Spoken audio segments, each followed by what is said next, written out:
No quiero envejecer. Las claves para vivir plenamente y disfrutar del paso de los años, de Pilar Sordo. A mi abuelita Julieta, que a sus 97 años me enseña todos los días cómo envejecer dignamente, sin miedo, con alegría y con una hermosura sin igual. Introducción. Siempre es difícil terminar una investigación, porque me quedo con la horrible sensación de que falta información, de que podría haber afinado cualquiera de sus aristas y de que, al final, podría haber seguido en ella por un tiempo más antes de lanzarme en la aventura de transmitírselas a ustedes. Además, la vejez es un tema muy complejo, al que me ha costado imprimirle mi sello, que es aterrizarlo a términos sencillos, tal como he hecho en mis 5 libros anteriores.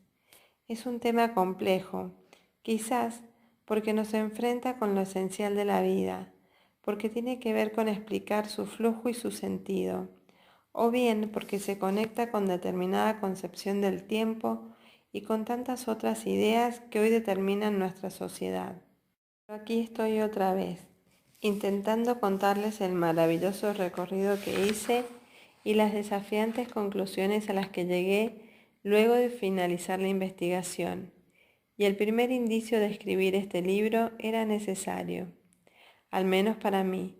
Es que el primero que tuve que redactar con lentes ópticos, porque ya casi no veo de cerca. Es una de las evidencias que empiezan a decirnos que el tiempo pasa y que hay que aceptar que los lentes se guarden en la cartera junto con el celular y la billetera, y que debiéramos improvisarnos de varios y dejarlos en lugares estratégicos porque los vamos perdiendo todo el tiempo. Nunca olvidaré cuando una mañana en un hotel me lavé el pelo con acondicionador porque no alcancé a reconocer las letras en el envase. Esta imagen patética pero muy divertida inauguró una nueva etapa en mi vida. A esta imagen se le sumaban los cambios en el cuerpo, el cómo cuesta desde cierta edad bajar de peso, la nueva conciencia de la necesidad vital de hacer ejercicio y tantas otras variables que, junto a los miles de testimonios recogidos durante casi 4 años, me hicieron pensar que aquí había un tema que tratar. En el curso de esta investigación, la frase que más se escuchó fue: "No quiero envejecer". Y yo me preguntaba por qué se repite tanto esta frase absurda, lo cual es, en parte, lo que motivó este estudio. Resulta curioso que antes la gente envejecía y nadie hablaba mucho de aquello. Era un proceso que simplemente ocurría y no se veía mucha discusión social al respecto, ni mucho médico dando vueltas. Yo diría que era una etapa que se recibía con cierta dignidad, que era hermosa de observar. Son curiosos estos temas o procesos que se viven, pero de los que no se habla. Un ejemplo puede ser una buena analogía, es lo que ocurre con los trastornos de alimentación. Hay casas en las que se compra y consume comida, pero no se habla de ella. En otras, en cambio, la alimentación es todo un tema que lleva a discutir sobre calorías, kilos, gimnasios, productos light que han salido al mercado, etc. Esto es algo que se da especialmente entre las mujeres y está probado que en estas últimas familias existirían ciertas características de personalidad que predispondrían la aparición de trastornos ansiosos y obsesivos como la bulimia y la anorexia, entre otros. Si bien hoy la entrada en la etapa final de la vida se recibe con cierta reticencia, es un tema del que se habla. A todas las edades se comenta quién es viejo o vieja y se escuchan constantemente apasionados comentarios en la línea de: "Estás súper bien para su edad, qué joven te ves, no se le notan los años, ¿qué haces para mantenerte así?" Y cientos de frases que instalan el tema en todos los espacios sociales, sobre todo después de los 40 años. Las razones de este cambio parecen ser muchas. Nos regalaron alrededor de 30 años más de vida que a nuestros abuelos y antepasados y no sabemos, ni como personas ni como sociedad, qué hacer con ellos. Esto estaría generando mucha ansiedad y preocupación a todo nivel y, por lo tanto, Hablarlo es una forma de aterrizar esa inquietud permanente. Vivimos además una época que sobrevalora la juventud como el mejor momento de la vida, una etapa en donde existe la posibilidad de adquirir bienes materiales y de consolidar ciertos valores asociados al éxito, como el tener y disfrutar de la belleza, llegar a ganar dinero y prestigio, y muchos otros que iremos revisando a lo largo de este libro. Otro elemento que hoy pondría este tema sobre la mesa es la conciencia de la muerte y de tantos otros procesos sobre los que nos han ido educando en el miedo y la desconfianza. La proliferación de todo tipo de seguros, ahorros, fondos mutuos y otros miles de productos que nos hacen sentir protegidos frente a la vida misma. Es una forma de estar continuamente pensando que algo nos puede pasar. Antes, el riesgo de la vida, de la enfermedad y de la muerte simplemente se vivía. Hoy necesitamos controlarlo para sentirnos más seguros y confiados ante las inestabilidades propias de la existencia. Esto mismo ocurriría con el proceso del envejecimiento. Ahora bien, de todas formas existe una contradicción muy marcada y consiste en que, por un lado, hablamos mucho del tema y por otro, utilizamos todos los recursos posibles para evitar tomar contacto con él. Hay varios indicios que nos reflejan esas contradicciones. Abuelos que quieren ser llamados por sus nombres, tortas sin velas para que no se sepa cuántos años se cumplen, nunca querer decir la edad, sentirnos bien cuando nos dicen que nos vemos jóvenes o estamos bien para la edad que tenemos. Las cirugías estéticas, hoy tan abundantes, son todas señales que reflejan nuestra resistencia a envejecer. En cualquier caso, el énfasis del asunto debiera centrarse en cómo enfrentamos la vejez. La vida en la cultura occidental, a mi modo de ver, se entiende como una carrera que se corre en pos de que a uno le vaya bien, y esto significa cumplir ciertas metas que nos hacen sentir que avanzamos. Pero esto no ha sido así siempre. Antes se trabajaba toda la vida en un solo lugar y eso era garantía de una persona estable. Hoy los cambios son signos de liderazgo y dinamismo. Antes, si es que se conseguía tener una casa propia, se hacía bordeando los 50, mientras que hoy la gran señal de éxito es alcanzarla antes de los 40. El tema es que, finalmente, nos pasamos toda la vida corriendo detrás de algo, por tener un oficio o profesión, por tener pareja y un amor sano. Dinero, hijos, incluso para muchos sigue siendo una meta y un sueño la casa, el auto. Ojalá poder viajar y tener un cuerpo saludable. Todo esto, por supuesto, en el contexto de un trabajo que nos dé la posibilidad de acceder a estos signos de bienestar. A veces importa poco si ese trabajo nos llena el alma y mucho menos si con él aportamos al desarrollo del país. Lo importante es que nos proporcione los recursos para financiar esta loca carrera que, aparentemente, no tiene tope ni fin. Es como si viviéramos sin tener la más mínima conciencia de que nos vamos a morir. Pero por otro lado, desarrollamos todo lo que sea necesario para sentirnos seguros cuando llegue el momento de dejar de trabajar y acercarnos al fin de la vida. Entonces las preguntas que surgen son, ¿por qué se corre después de los 50? ¿Cuáles son las metas y desafíos después de los 65? ¿Hay sueños a los 80? A lo mejor la clave está en aprender a no correr o a mantener de por vida la carrera como señal de éxito, sino a recorrerla con pasión y disfrute. Este proceso se hace más visible cuando el sistema social nos dice que tenemos que dejar de trabajar, que es mejor que descansemos y nadie nos pregunta si queremos, si nos sentimos preparados, si podemos económicamente hacerlo, entre otras cosas. Muchos de los abuelos encuestados, incluidos los míos, trabajaron toda su vida y dejaron de hacerlo cuando ya no podían por razones de salud.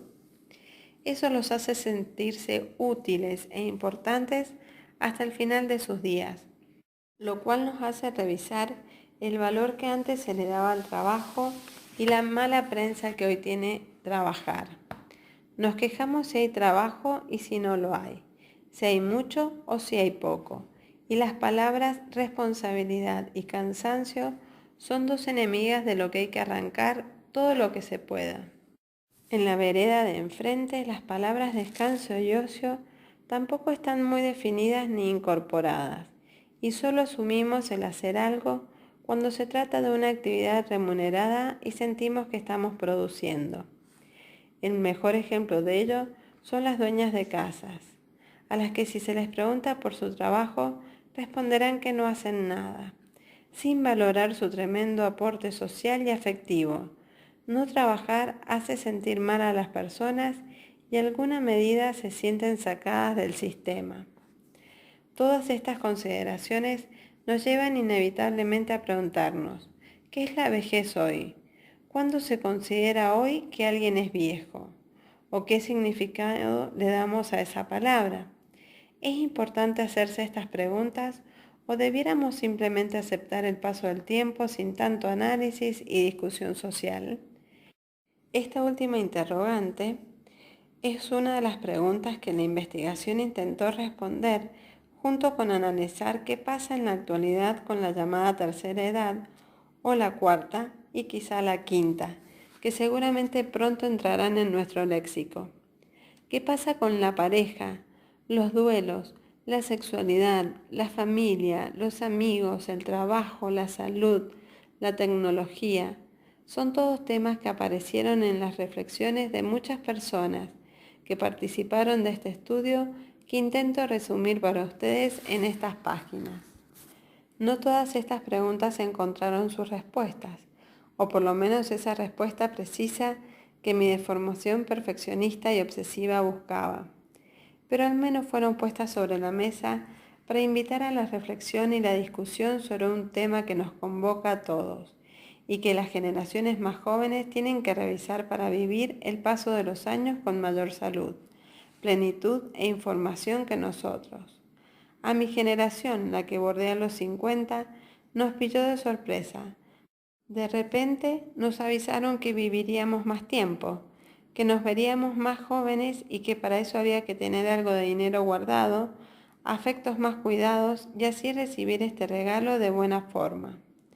Más allá de las especulaciones, hay un dato que es objetivo.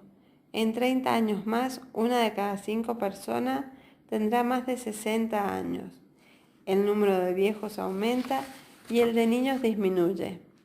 En Chile, el quiebre está previsto para el 2025. Uruguay, al día de hoy, lleva la delantera y además es considerado el mejor país para envejecer del mundo hispano. Estas estadísticas, unidas al aumento de las expectativas de vida en los hombres a los 79 años y en las mujeres a más de 80, hacen necesario, en mi humilde opinión, investigar sobre este tema y poner este libro al servicio de ustedes. La vejez en sí misma es un tema que seduce y apasiona. Hablar sobre la vida y la muerte, sobre los sueños, los ciclos y las etapas de la vida es algo que a todos nos atañe, pero más allá de esto, no debemos olvidar que hay un grupo social en aumento del cual hay que hacerse cargo, al cual la sociedad tiene que proteger y brindar las mejores condiciones para su bienestar. Es fundamental contar con todas las herramientas necesarias para potenciar, disfrutar y vivir en plenitud de esta etapa que está muy lejos de ser solo la última de la vida. Este libro espera instalar, a través de la enorme cantidad de voces que participaron en él, el tema en el corazón de todos. Ojalá así lo sientan ustedes al leerlo. Capítulo 1. ¿Qué es la vejez? Al apelar al inconsciente colectivo de los participantes del estudio y ver con qué palabras asociaban el concepto de vejez y el proceso de envejecer, las respuestas fueron muy clarificadoras. Con la traducción social que tiene esta etapa de la vida, algunas de las palabras más mencionadas o de más alto rating fueron las siguientes: deterioro, enfermedad, pérdida de capacidades. Aquí se referían a la movilidad, a la memoria y a la agilidad mental y física. Fin de la vida, muerte, sufrimiento, pobreza, pérdida de la juventud, esto planteado como la pérdida de un tremendo valor asociado al éxito, la belleza y a la prosperidad económica, afectiva y sexual. Entre las menos mencionadas, pero no por eso poco significativas, nos encontramos con ideas que aludían a una etapa en la que primaba un nuevo ritmo vital, más pausado pero mucho más profundo.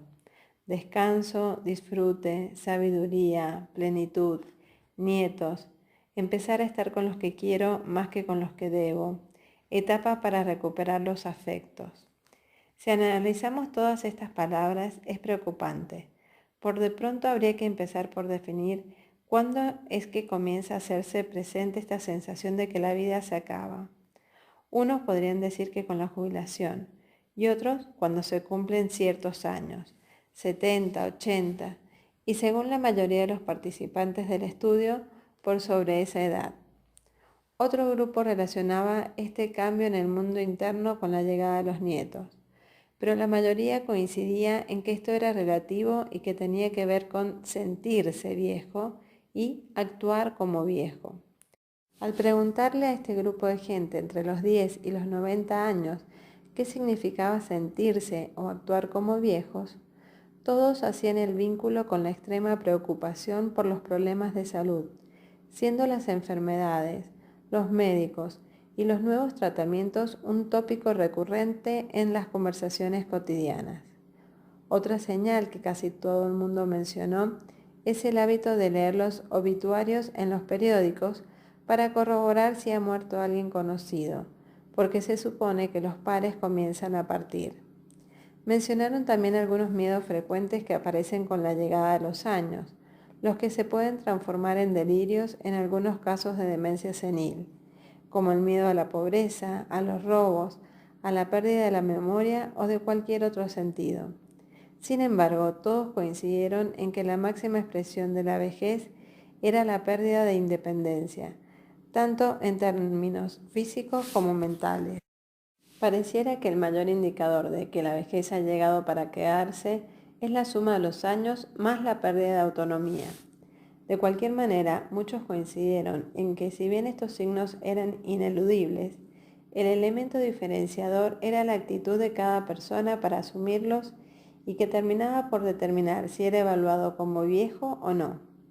En el marco de la investigación, por ejemplo, esto se notaba en que había muchas personas enfermas que tenían una actitud de gozo y felicidad y daban lecciones a muchos otros que estaban sanos, pero amargados y con una actitud poco agradecida. Es un hecho que con los años los rasgos de personalidad se acentúan y por lo tanto aparecerá en nosotros lo mejor y lo peor de lo aprendido, pero también se debe tener claro que la mayoría de las veces dependerá de nosotros mismos la actitud con la cual enfrentamos el paso del tiempo. En algún momento hubo un acuerdo social para definir la vejez asociado a un número de años en particular, pero hoy nadie podría hablar de esta etapa con ese criterio, ya que existe más consenso en definirla como una actitud. La vejez se entiende desde un criterio social que contempla un sinnúmero de elementos, entre ellos la salud, las condiciones económicas y la motivación para hacer cosas y mantener y generar nuevos vínculos. El juego de la valoración del pasado, del presente y del futuro parece ser clave en cómo se enfrenta esta etapa. La percepción de que se terminan las cosas buenas de la vida porque se acaba la juventud y el que no haya espacio social para ir y o crecer también parece ser crucial en la vivencia de esta etapa. A diferencia de Chile, hay muchos países, entre ellos Japón, Ecuador, Colombia, Guatemala, Argentina, Uruguay y algunos países centroamericanos donde los mayores son valorados como fuentes de respeto y sabiduría. Todos estos son países que tienen respeto por sus edificios antiguos, los cuidan y los conservan, y además valoran profundamente a sus pueblos originarios, honrando y manteniendo sus tradiciones. De acuerdo a la investigación, estos son países que tienden a vivir de mejor forma el paso de los años. Cuando uno se pregunta qué es la vejez y cuándo llega esta a nuestras vidas, es inevitable revisar cómo experimentamos el paso del tiempo y la forma lineal en que los occidentales lo entendemos.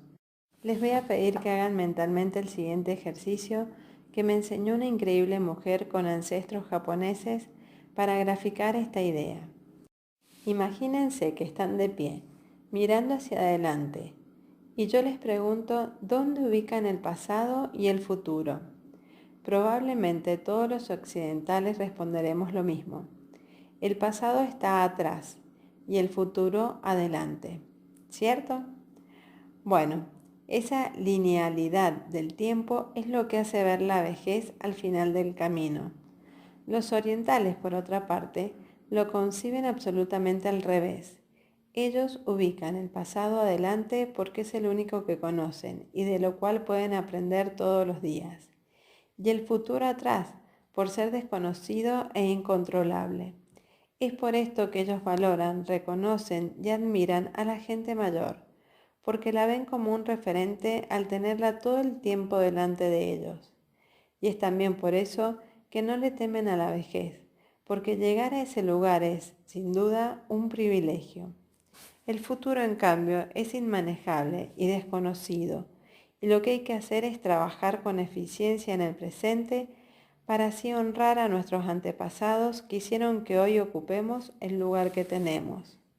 En este punto es importante además mencionar que los orientales, mayoritariamente, creen en la reencarnación, por lo que la vejez nunca es percibida como el final del camino, sino que como parte de un ciclo en el que lo único que se requiere para avanzar es dar amor y lo mejor de uno. Si bien en las sociedades occidentales, principalmente católicas o cristianas, existe también la fe en una nueva vida después de la muerte. Esta no se vive con tanto convencimiento. Si nosotros de verdad creyéramos en la otra vida, como muchas de las culturas y religiones del mundo, debiéramos tener una actitud de alegría y orgullo al llegar a la vejez, porque esta sería la culminación de un camino de bien que nos debiera llevar a un estado de gozo permanente al otro lado de la historia. La muerte misma, además, debiera ser vivida con alegría y no en el marco de los ritos funerarios que hoy están institucionalizados y que, entre otras cosas, muchas veces incluyen medicamentos que nos distancian del dolor que produce perder a un ser querido. Si de verdad creyéramos en la resurrección, la vejez y la muerte serían transitadas de otra manera, pero como tenemos serias contradicciones al respecto y no estamos absolutamente convencidos de que así sea, nos llenamos de miedo y de sentimientos de negación frente a esta etapa de la vida. Otra forma de entender esta inconsistencia es pensar que vamos a ser evaluados al final de la vida. Si de verdad estuviéramos tranquilos con lo hecho, no tendríamos miedo y nuestra postura frente a la vejez sería distinta. Sentiríamos una paz y una tranquilidad enormes, porque sabríamos que al otro lado nos esperan cosas buenas. Varias personas en la investigación me decían estar muy en paz frente a la muerte, porque habían logrado entregar lo mejor de sí durante sus vidas, mientras que otras, no pocas, afirmaban que si tuvieran una enfermedad terminal, probablemente sus prioridades y motivaciones en la vida cambiarían. Honestamente creo que a muchos de nosotros nos pasaría lo mismo. Seguramente algo nos pasa con el cómo estamos enfrentando la vida y cuáles son nuestras prioridades, ya que si en el fondo del alma estuviéramos tranquilos con lo vivido, entonces llegar a la vejez y enfrentar a la muerte sería muy distinto. Entre los participantes de la investigación había muchos que no creían en otra vida y sentían que ésta había que vivirla intensamente, porque después no había nada más. Si bien al ser conscientes de aquello disfrutaban y se anclaban en el presente, su vejez estaba condicionada a factores vinculares, económicos y de salud predominantemente. Su preocupación estaba centrada en cómo envejecer más que en lo que pudiera pasar después. En esta misma línea, otra inconsistencia en nuestras creencias que alguna vez espero seamos capaces de conversar con honestidad y generosidad es lo relativo a la donación de órganos. En el fondo nos cuesta ser donantes porque no sabemos si al otro lado nos va a servir el hígado y por eso nos da miedo donarlo. Volviendo a la idea de la linealidad del tiempo, en el esquema actual lo más importante es conseguir muchos objetivos y rápidamente alcanzar la mayor cantidad de metas posibles. Esta es la carrera de la cual hablaba en la introducción y la que define nuestra forma de consumir y nos pone en un lugar donde todo es mirado desde la carencia y no desde la abundancia. Es así como la vejez es vista como la pérdida de la juventud y no como la consolidación de la vida, la plenitud y la sabiduría, herencia de los años vividos. De esta forma, el flujo de la vida se configura desde lo que nos va faltando y no de lo que vamos adquiriendo con el paso del tiempo. Esta visión, en parte, tiene que ver con el excesivo valor que se le da a lo que vemos y no a las cosas intangibles que resultan ser lo más importante de la vida. Lo esencial es invisible a los ojos. En relación al consumo, hace un tiempo hablando con mis hijos, les decía que me bajaba de la carrera de los televisores. Ellos, como muchas veces, me miraron extrañados dado lo desconcertantes que pueden ser mis comentarios. Cuando les explicaba que quería quedarme con el televisor que tenía y no cambiarlo a no ser que éste se rompiera en algún terremoto, que es la causa más común por la cual los chilenos renovamos los televisores, además de un mundial de fútbol, finalmente entendieron el mensaje. Si nos sumamos a la carrera de los celulares, los televisores, los computadores, las zapatillas, etc., siempre tendremos la sensación de estar atrasados y en falta, por lo que muchas veces nos matamos trabajando para llegar a una meta que resulta ser un espejismo, porque constantemente aparecerá otro producto mejor por el que seguir corriendo. Este concepto hace crisis en la vejez, porque llegados a este punto, ya no quedan ganas de dar esta carrera. Generalmente ya no contamos con los recursos para lanzarnos en esa maratón y muchas veces tampoco con la salud. Los valores han cambiado. Las cosas que nos importaban a los 30 y a los 40 ya no son las mismas y empiezan a aparecer en nuestro horizonte nuevas preocupaciones. Por eso es tan importante evaluar lo que nos hemos pasado toda la vida corriendo por esos objetivos. Si la sociedad nos hará sentir que estamos en falta, que salimos del sistema y que la soledad y tristeza serán nuestras compañeras de viaje. También, si dejamos de correr o cambiamos esos objetivos por otros, será muy interesante comprobar que si nuestra vida no ha estado enfocada en los objetivos económicos ni en correr esta carrera, cuando llegue la vejez no sentiremos que nos falta necesariamente algo, sino que, como muchos entrevistados decían, se sentían libres para disfrutar de lo que siempre quisieron hacer y que ahora podían. Como vemos, definir la vejez no es fácil. Hemos transitado desde una definición estadística o numérica hacia una definición de carácter más social que hoy se deja llevar por criterios individuales, donde la forma de enfrentar la vida parece ser clave.